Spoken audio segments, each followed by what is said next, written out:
ஆண்டவரும் இரட்சகருமாகிய இயேசுவின் இனிய நாமத்தில் ஒவ்வொருவருக்கும் அன்பின் வாழ்த்துதல்கள். கர்த்தருடைய நன்மை செய்கிற கரம் உங்களோடு இருந்து உங்களை ஆசீர்வதிக்கும் என்பதில் சந்தேகமில்லை.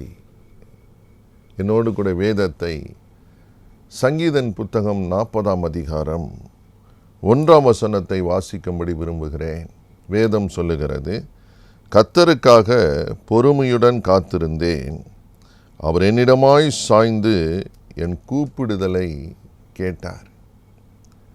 பிரியமானவர்களே, உங்கள் பக்கமாய் சாய்ந்து உங்கள் சத்தத்தை கேட்கிற ஒரு நல்ல கர்த்தர் இருக்கிறார். ஐயா, ஜெபம் பண்ணுகிறேனே, இத்தனை வருடங்கள் ஆகிறதே, இன்னும் எனக்கு நன்மை வரவில்லை என்று ஒருவேளை சோர்ந்து போயிருந்தால், இன்றைக்கு கர்த்தருடைய வார்த்தை திட்டமாய் வருகிறது. உங்கள் கூப்பிடுதலை கேட்ட ஒரு தேவன் இருக்கிறார். சாய்கிற உங்கள் பக்கமாய் சாய்ந்து, வேதம் திட்டமாய் சொல்லுகிறது, அவர் என்னிடமாய் சாய்ந்து உங்களுக்காக உங்கள் பட்சத்தில் நிற்கிற ஒரு தேவன் இருக்கிறார். சோர்ந்து போகாதிருங்கள். தேவன் அவருக்காக பொறுமையோடு காத்திருக்கிறவர்களுக்கு நன்மை செய்கிறவர் தான். நீங்கள் வேதத்தை கவனியுங்கள். தேவன் வாக்குத்தத்தம் பண்ணியதை நிறைவேற்ற வல்லவராயிருக்கிறார் என்று வேதம் சொல்லுகிறது. நீங்கள் 2 பேதுரு 3ஆம் அதிகாரம் 9ஆம் வசனத்தை வாசிக்கிற போது வேதம் சொல்லுகிறது, கர்த்தர் தமது வாக்குத்தத்தத்தை குறித்து தாமதமாயிராமல் ஒருவரும் கெட்டு போகாமல் எல்லாம் மனம் திரும்ப வேண்டும் என்று விரும்பி நம்மேல் நீடிய பொறுமையுள்ளவராய் இருக்கிறார். தேவனும் பாருங்கள், அவர் வாக்குத்தத்தம் பண்ணியதை நிறைவேற்றுகிறவர். என்ன வாக்குத்தத்தம்? இதோ சீக்கிரமாய் வருகிறேன், சீக்கிரமாய் வருகிறேன். தேவன் வாக்குத்தத்தம் பண்ணியிருக்கிறார். நான் வந்து உங்களை என்னிடமாய் சேர்த்து கொள்ளுவேன்.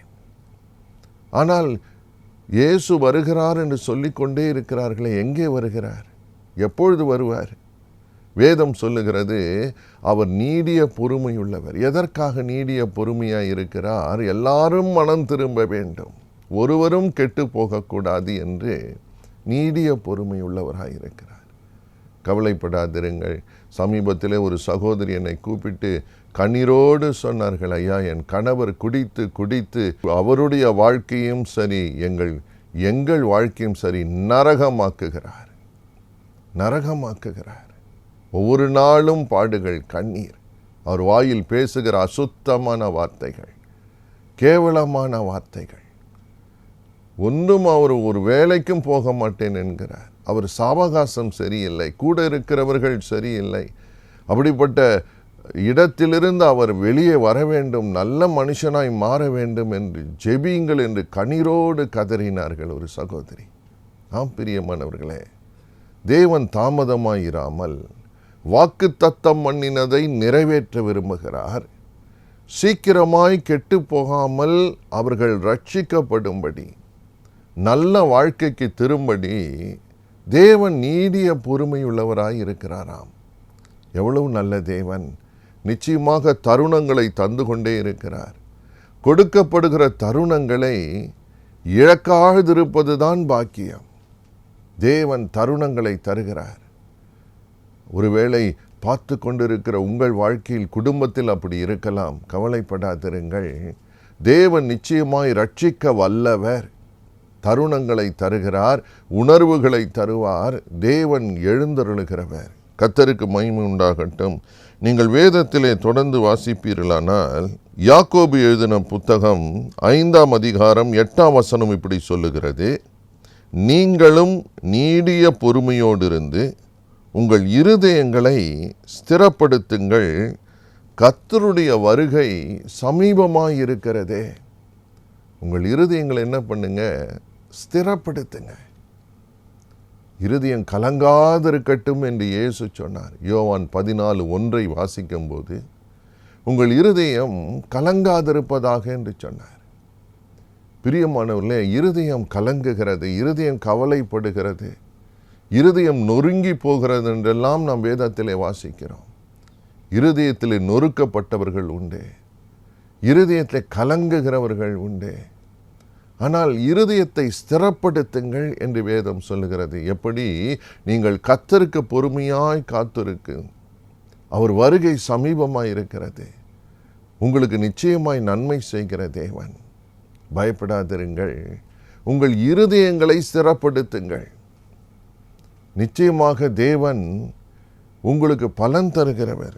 அது மாத்திரமல்ல, 1 பேதுருவின் புத்தகம் 2ஆம் அதிகாரம் 20ஆம் வசனத்தை வாசிக்கும்போது வேதம் இப்படி சொல்லுகிறது, நீங்கள் குற்றம் செய்து அடிக்கப்படும் போது பொறுமையோடே சகித்தால் அதனால் என்ன கீர்த்தி உண்டு?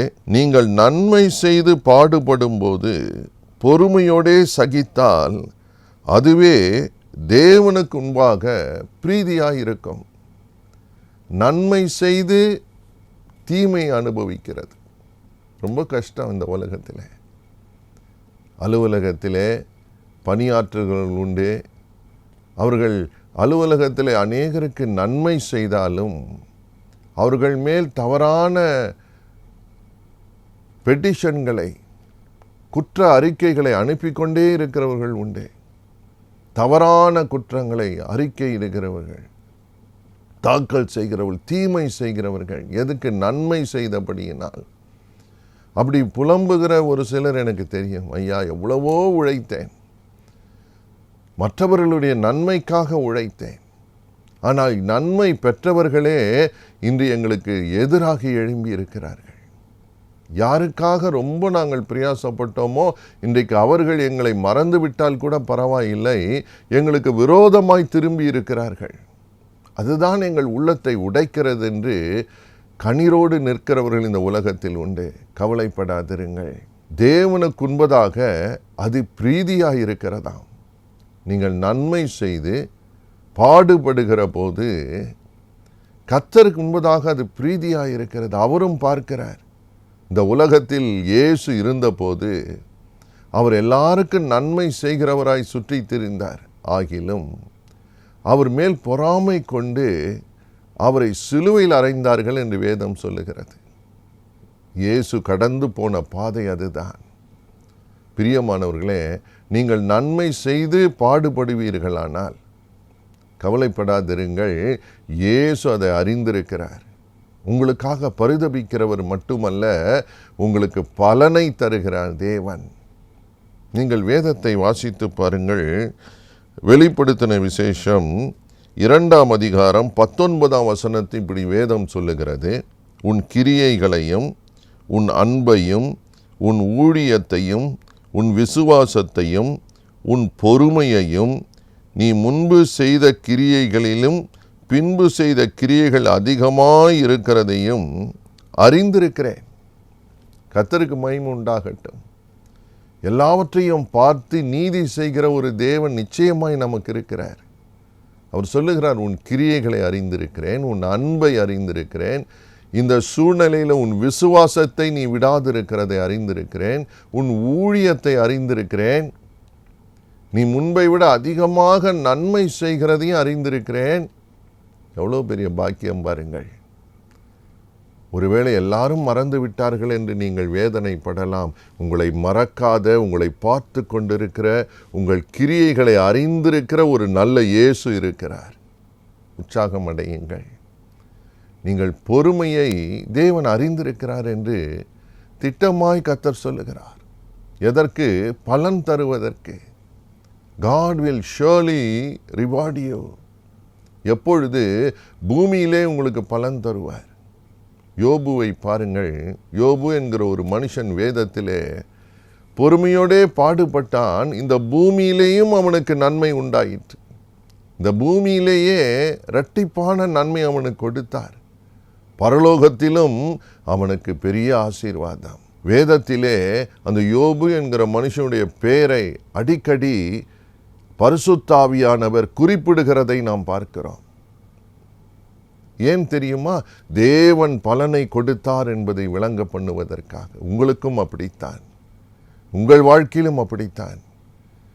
உங்கள் அன்பை விட்டு விடாதிருங்கள், உங்கள் கிரியைகளை நிறுத்தி விடாதிருங்கள், உங்கள் ஊழியத்தை நிறுத்தி விடாதிருங்கள். தேவன் உங்களுடைய நெருக்கத்தை அறிந்து தான் பேசுகிறார். நான் உன்னை அறிந்திருக்கிறேன், என் மகனே உன்னை அறிந்திருக்கிறேன், என் மகளே உன்னை அறிந்திருக்கிறேன் என்று சொல்லுகிற நல்ல ஆண்டவர். கர்த்தருக்கு ஸ்தோத்திரம். பொறுமையோடு காத்திருப்பது நல்லது. பிரியமானவர்களே, எனக்கு ஒரு அன்பான சகோதரர் தெரியும்.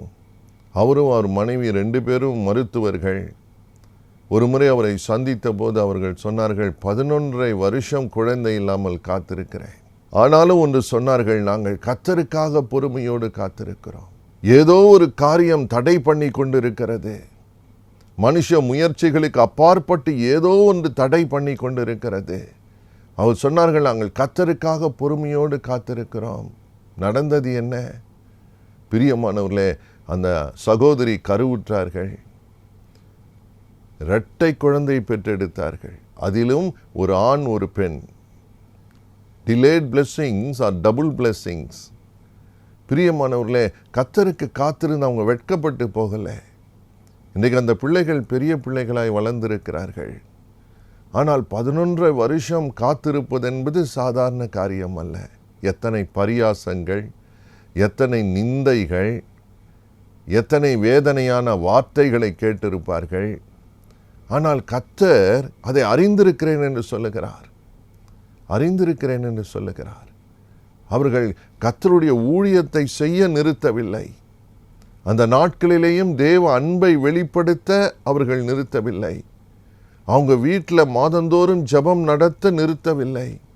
மற்றவர்களுக்கு உதவி செய்ய ஓட அவங்க நிறுத்தவில்லை. தேவன் பலன் கொடுத்தார். அன்பார்ந்தவர்களே, உங்களுக்கும் அதை செய்வார். கர்த்தரின் மேல் நம்பிக்கையாய் இருக்கிற நீங்கள் பாக்கியவான்களாய் இருப்பீர்கள். நாம் ஜெபிக்க போகிறோம். சீக்கிரம் வரப்போகிற தேவன் உங்களை அணைத்து கொள்ளுவார். அவர் பிரீதியாய் உங்களை பார்க்கிறார். நன்மை செய்து தீமை அனுபவிக்கிற உங்களுக்கு பலன் தரப்போகிறார். ஜெபிக்கலாமா? உங்களை நேசிக்கிற நல்ல தகப்பனே, இன்றைக்கும் சுவாமி, உம்முடைய வார்த்தை எங்களை திடப்படுத்துகிறது, தேற்றுகிறதற்காய் ஸ்தோத்திரம். நிந்தைகள் மத்தியிலே நன்மை செய்து தீமை அனுபவிக்கிற உம்முடைய பிள்ளைகளுக்கு நீர் நிச்சயமாய் துணை நிற்கிறவரப்பா. கர்த்தர் அவருடைய வேதனையை, கண்ணீரை, புலம்பலை பார்த்திருக்கிறீர். அவளுக்கு பலன் தருவீரப்பா. அந்த ஊழியம் நடக்கட்டும். அவருடைய கிரியைகள் முன்பை விட அதிகமாக இருக்க வேண்டும் சுவாமி. அவளை உற்சாகப்படுத்துங்க. உம்முடைய வசனத்தின்படி அவர்களை தேற்றுங்க. கர்த்தர் சீக்கிரமாய் வரப்போகிறீர். நன்மை செய்கிற ஒரு தேவன், அறிந்திருக்கிற ஒரு தேவன். அவர்களுக்கு நிச்சயமாக பலன் தருவீரப்பா. ஆசீர்வதியும். ஒவ்வொரு மேலும் உடைய கரம் அமருவதற்காய் ஸ்தோத்திரம். குடும்பத்தில் இருக்கிற குழப்பங்கள், எல்லா தடைகளும் நீங்கட்டும் ராஜா. இப்பொழுது தடைகளை நீக்குகிறவர். உம்முடைய பிரசன்னத்தினால் அவர்களை மூடுவீராக. கர்த்தருக்கு பிரியமானதை தெரிந்து கொள்ளட்டும். அது தேவனுக்கு பிரீதியாய் இருக்கும் என்று எழுதியிருக்கிறதே. உதவி செய்யுங்கப்பா, உதவி செய்யுங்க. உமக்கு பிரியமானதையே அவங்கள் தொடர்ந்து செய்யட்டும். நீர் ஆசீர்வதிப்பதற்காய் நன்றி. சாட்சியாய் நிறுத்தும், அணைத்து கொள்ளும். எல்லா தடைகளும் விலகட்டும். பிசாசின் கிரியைகள் அழிக்கப்படட்டும். முகத்தை மலரச் செய்யும், தலையை உயர்த்தும் அப்பா. ஆசீர்வதிக்கிறோம். இயேசுவின் நாமம் மகிமைப்படட்டும். இயேசுவின் இரத்தத்தை தெளிக்கிறோம். ஒவ்வொருவரையும் மூடிக்கொள்ளும், அணைத்து கொள்ளும். இயேசுவின் நாமத்தில் ஜெயத்தை எடுக்கிறோம் நல்ல பிதாவே. ஆமேன், ஆமேன். God bless you. பிரியமானவர்களே, நீங்கள் வேத ஆலோசனையின்படியே உங்கள் வாழ்க்கைக்கு தேவ செயலுக்கு ஒப்புக்கொடுங்கள். நிச்சயமாக கர்த்தர் உங்களை சாட்சியாய் நிறுத்தப் போகிறார். உங்கள் சாட்சிகளை, உங்கள் ஜெப குறிப்புகளை எனக்கு தொடர்ந்து தெரியப்படுத்துங்கள்.